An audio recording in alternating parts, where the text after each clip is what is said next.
నిన్న టాపిక్ మీద ఆర్ఎన్బి మీద స్టేట్మెంట్ ఇస్తారు మినిస్టర్ గారు. Honourable speaker sir, thank you sir. నిన్న చిన్న కమ్యూనికేషన్ గ్యాప్తోని నిన్న మా డిమాండ్స్ ఆర్ఎన్బి డిమాండ్స్ ఉన్నాయి. మళ్ళీ రేపు మార్నింగ్ తీసుకోవచ్చు, ఇప్పటికే లేట్ అయింది, ఇంకా 2-3 సబ్జెక్టులు ఉన్నాయని చెప్తే నేను 9:30కి వెళ్ళిపోవడం జరిగింది. మీరు అనుమతిస్తే ఒక 4-5 పాయింట్ మాత్రమే ఎక్కువ, దీనిలో డిబేట్ ఏం లేదు. సభ్యుల ద్వారా తెలంగాణ ప్రధానికి మీ ద్వారా నిన్నటి రిప్లై మినిస్టర్ గారు డిమాండ్ పాస్డ్ 1 మినిట్ నిన్నటి రిప్లై అని కాకుండా మీ సబ్జెక్ట్ ఏదన్నా అదే సబ్జెక్ట్ గురించి చెప్పండి. రోడ్స్ గురించి సార్, ఈరోజు నాకు ఈ అవకాశం ఇచ్చేందుకు ముందుగా మీకు ధన్యవాదాలు సార్. మంచి రోడ్లు ఆర్థిక ప్రగతికి మొదటి అడుగు. రోడ్డు అంటే దూరాన్ని తగ్గించేది మాత్రమే కాదు, అవకాశాలను దగ్గర చేసేది. రోడ్లు అంటే సౌకర్యం మాత్రమే కాదు, ఆర్థిక విప్లవానికి పునాది. రోడ్డు అనేది కేవలం మార్గం కాదు, అది ప్రజల జీవన మార్పు. మంచి రోడ్డు ఉంటే పెట్టుబడి వస్తుంది, పెట్టుబడి ఉంటే ఉపాధి పెరుగుతుంది. రోడ్లు విస్తరిస్తే మార్కెట్ సౌకర్యాలు పెరిగి వ్యాపారం విస్తరిస్తుంది. మంచి రోడ్డు ఉన్న చోట పరిశ్రమలు వస్తాయి, పట్టణాల మీద ఒత్తిడి తగ్గుతుంది. అర్బన్ ఇండస్ట్రియల్ రోడ్ల అభివృద్ధి ద్వారా మెరుగైన మార్కెట్ సౌకర్యాల కల్పన గ్లోబల్ పెట్టుబడులను ఆకర్షిస్తుంది.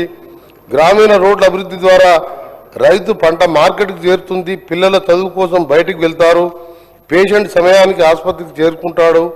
యువతకు ఉద్యోగ స్వయం ఉపాధి అవకాశాలు లభిస్తాయి. తద్వారా సమ్మోలిత గ్రామీణ ఆర్థిక వ్యవస్థ పెరుగుతుంది.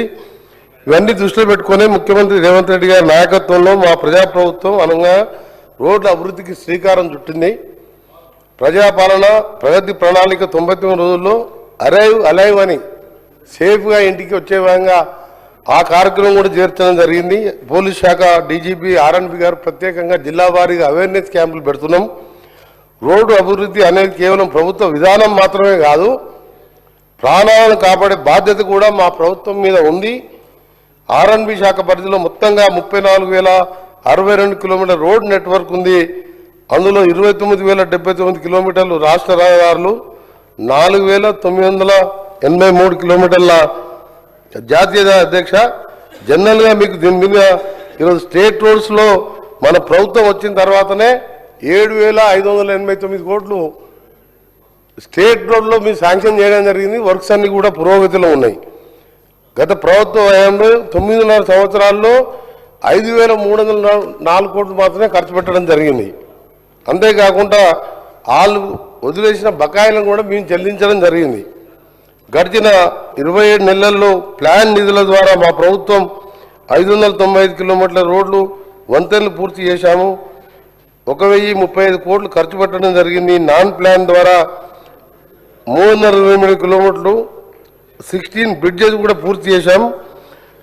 ఒక 2 మినిట్స్ అధ్యక్ష. రోడ్ డెవలప్మెంట్ కార్పొరేషన్తో పాటు ముఖ్యమైనది కేంద్ర ప్రభుత్వం తీసుకొచ్చిన HAM model, hybrid annuity model కింద ఇవాళ దాదాపు 11 రాష్ట్రాల్లో ఈ మోడల్లో రోడ్లు అభివృద్ధి చేసే కార్యక్రమాలు, సింగిల్ లెవెల్ సెంటరింగ్ కానీ, మండల కేంద్రాలకు వెళ్ళి జిల్లా కేంద్రాలకి డబల్ రోడ్ చేసే కానీ, 4 లేన్ చేసే కార్యక్రమం కానీ, ఈ విధంగా మన రాష్ట్రం కూడా దీని మీద ఇప్పటికీ అన్ని రకాలు పూర్తి చేసుకొని టెండర్ ప్రక్రియ పూర్తి చేసుకొని 13,006 కోట్ల రూపాయలతోని 34 ప్యాకేజీలుగా అన్ని జిల్లాల్లో ముఖ్యమైన ట్రాఫిక్ రోడ్లను గుర్తించి మినిమం 10,000 వెహికల్స్ పర్ డే ఉండే విధంగా గుర్తించి శాసనసభ్యులు మన పార్టీ వాళ్ళ వేరే పార్టీ వాళ్ళని చూడకుండా టెండర్ పిలవడం జరిగింది. ఇప్పుడు టెక్నికల్ ప్రాసెస్ నడుస్తుంది. దానికి సంబంధించిన థర్డ్ పార్టీ టెండర్స్ కూడా ఈరోజు పిలుస్తున్నాం. 1 మంత్లోనే ఈ ప్రాసెస్ అంతా కంప్లీట్ చేసి ఈ రోడ్లని అభివృద్ధి చేసి ఒక మోడల్గా చేయాలి తెలంగాణ రోడ్లని.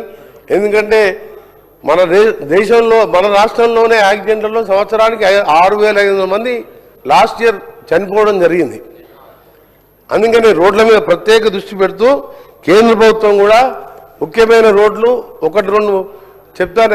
ఒకటి మన green field highway Bharat future సిటీకి వెళ్ళి అమరావతి మీదుగా బందర్ పోర్ట్ వరకు, అలాగే ఇప్పుడున్న హైదరాబాద్ విజయవాడ హైవే 6 లేన్గా ప్లస్ 2 లేన్ సర్వీస్ రోడ్డుగా 10,410 కోట్లతోని శుభవార్త ఏంటంటే వచ్చే నెల మే 1st వీక్ లోప డిపిఆర్ పూర్తి చేసుకొని టెండర్ ప్రక్రియ కూడా ప్రారంభిస్తున్నాం. దాంతో విజయవాడకు కూడా 3 గంటల లోపే విజయవాడ పోయే విధంగా. ఇంకా ముఖ్యమైన రోడ్డు మన్ననూరు టు శ్రీశైలం. శ్రీశైలం అంటే తెలుసు, మనం ఎంతోమంది లక్షలాది మంది భక్తులు పోతుంటారు. నైట్ ట్రాఫిక్ అలా ఉండదు, టైగర్ రిజర్వ్ ఫారెస్ట్ ఉంటుంది. సో ఆ సమయంలో నైట్ ట్రాఫిక్ లేక అక్కడ స్టే చేయాలంటే వసతి ఇబ్బంది. అందుకనే నేను గౌరవ ముఖ్యమంత్రి గారు రేవంత్ రెడ్డి గారు గడ్కరీ గారిని చాలాసార్లు కలిస్తే వారు ఆమోదించి ఇన్ ప్రిన్సిపల్ డిపిఆర్కి ఆదేశించి 52 కిలోమీటర్లు ఎక్కడ లేదు అధ్యక్ష, టైగర్ రిజర్వ్ ఫారెస్ట్లో 7,600 కోట్లతోని ఇవాళ డిపిఆర్కు అనుమతులు వచ్చి ఆ వర్క్ కూడా నడుస్తున్నది. దాన్ని కూడా త్వరలోనే శాంక్షన్ చేపించి మొత్తం మీద దాదాపు హ్యామ్తో కలిపి స్టేట్ ప్లాన్ కలిపి 70,000 కోట్ల పైన రోడ్లు వచ్చే 3 సంవత్సరాల్లో పూర్తి చేసే విధంగా ఇవన్నీ రోడ్లు కూడా చేస్తున్నాం. డబుల్ రోడ్లు ఎక్కడెక్కడైతే ఇబ్బంది ఉన్నాయో, గతంలో 38 బ్రిడ్జిలు కట్టిన అధ్యక్ష పోయిన ప్రభుత్వం, దానికి అప్రోచ్ లేక బ్రిడ్జిలు వృధా అయిపోయినాయి. 158 కోట్లతోని అప్రోచ్లు కంప్లీట్ చేస్తున్నాం ఇప్పుడు, ఎందుకంటే వర్షాకాలం వస్తుంది కాబట్టి. తప్పకుండా సభ్యులందరూ కూడా, నేను మాట్లాడలేకపోయిన వాళ్ళు ఇంకా ఉన్న వాళ్ళు కూడా స్వయంగా జిల్లాల వారికి కానీ అందరం కూర్చొని మాట్లాడుకొని మీరు ఎప్పుడొచ్చినా ఈ లిస్టులో హ్యామ్లో ఉన్న లిస్టులు ప్రాధాన్యత క్రమంలో ఈ 1 monthలో స్టార్ట్ చేస్తున్నాం కాబట్టి మీరు ఎవరైనా శాసనసభ్యులు నా దగ్గర రావచ్చు. మీరు వీలుని బట్టి మన వర్క్ స్టార్ట్ చేసుకుంటూ 2028 డిసెంబర్ నాటికి తెలంగాణ రాష్ట్రం దేశంలోనే అన్ని రోడ్లు ఆర్ఎండ్బి కానీ పంచాయతీరాజ్ కూడా 6,000 కోట్లతో టెండర్ ప్రక్రియ పూర్తయింది.